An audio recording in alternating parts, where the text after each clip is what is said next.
Hello, welcome back to খেলো Bangla channel. আজকের ভিডিওতে থাকছে মোহনবাগান টিম ডার্বি ম্যাচ হারার পর তাদের কোচ এবার রেফারির উপরে কিন্তু দোষ চাপালেন।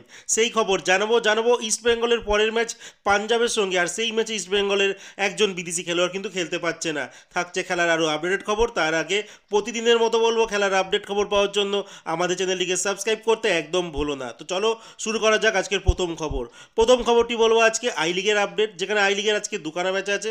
যেখানে সবার প্রথম যে ম্যাচটি হয়ে গেছে সেটা রাজস্থান এফসি মুখোমুখি হয়েছিল শ্রীনিধি ডেকান এফসির সঙ্গে।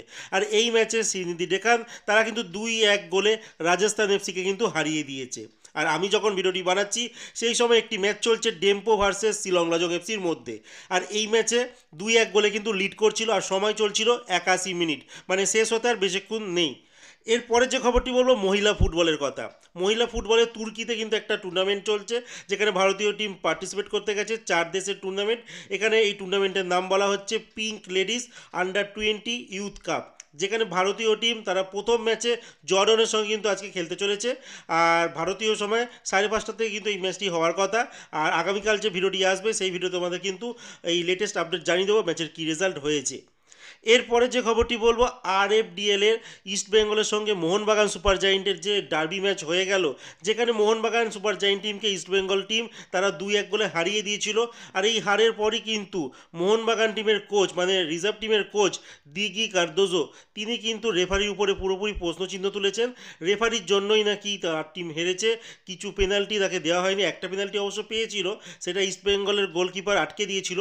তারপরও তিনি দাবি করছেন আরও কিছু পেনাল্টি নাকি মোহনবাগান টিম পেতে পারত। কিন্তু যদি আমরা সিনিয়র পর্যায়ে যদি দেখি, মানে আইএসএলে, সেই সময় মোহনবাগান টিম যে সমস্ত টিমের এগেনস্টে খেলে, তো রেফারি ডিসিশন কিন্তু অনেক ক্ষেত্রেই মোহনবাগানের পক্ষে গেছে।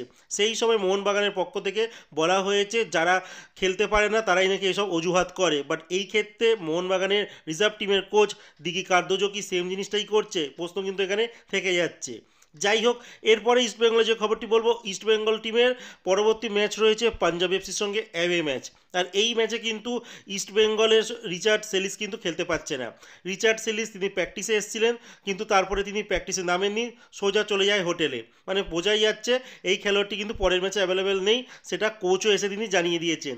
তার সঙ্গে সেম একজন খেলোয়াড় নন্দা কুমার শেখার, তিনিও কিন্তু এসছে একইভাবে আসেন, প্র্যাকটিস করেনি, তারপর চলে যায়। বাট কোচ বলছে নন্দা কুমার কিন্তু পরের ম্যাচ খেলবে।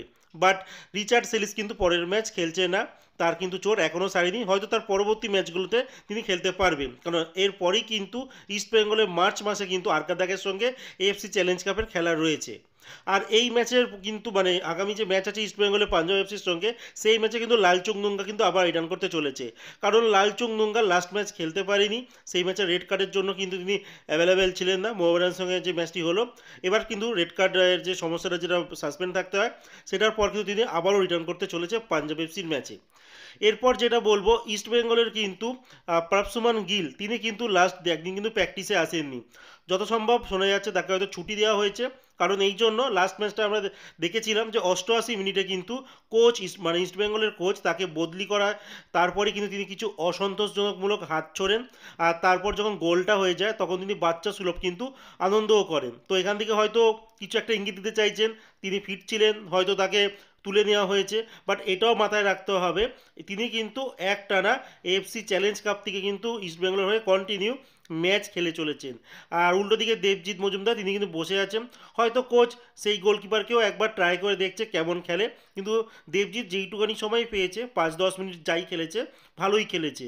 এবার দেখার বিষয় পরবর্তী ম্যাচগুলো, ইস্টবেঙ্গলের কিন্তু আইএসএল থেকে তেমন কিছু পাওয়ার নেই। আর কোচ কি চায়, কোচের উপরেই নির্ভর করছে, যে সেকেন্ড গোলকিপারকে একবার খেলিয়ে দেখা যাক কেমন কি হতে পারে।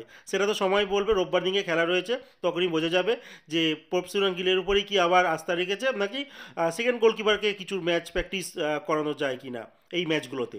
এরপর যেটা বলবো লাস্ট যে খবরটি, সেটা হচ্ছে হেক্টর উৎসের কথা। হেক্টর উৎসের হচ্ছে ইস্টবেঙ্গল টিমের এই মুহূর্তে দাঁড়িয়ে একজন সিনিয়র বয়স্ক একজন ডিফেন্ডার, যাকে সাইন করে রেখে দিয়েছে, বা তিনি ঠিকঠাক প্র্যাকটিস করতে পারেন না। তারপর ম্যাচে কিছু সময় খেলে, তারপর উঠে চলে যায়, অনেক ম্যাচ তাকে বসেও থাকতে হয়। একজন বয়স্ক একজন ডিফেন্ডারকে সাইন করেছে, যার ফল কিন্তু ইস্টবেঙ্গলকে পেতে হচ্ছে। আমরা দেখতেও পেয়েছিলাম ইস্টবেঙ্গলে যেরকম হিজাজি মেহের চোট পাওয়ার পর আউট অফ সিজন হয়ে গেল, তারপরে কিন্তু তার জায়গায় একজন স্ট্রাইকিং লাইনের একটা খেলোয়াড়কে কিন্তু সাইন করানো হলো।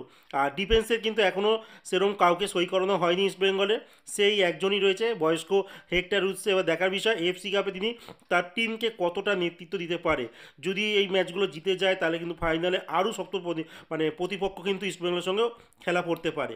তো আজকের মতো খেলার খবর এতটুকুই। ভালো থেকো, সুস্থ থেকো, দেখা হচ্ছে নতুন আরেকটি ভিডিওতে।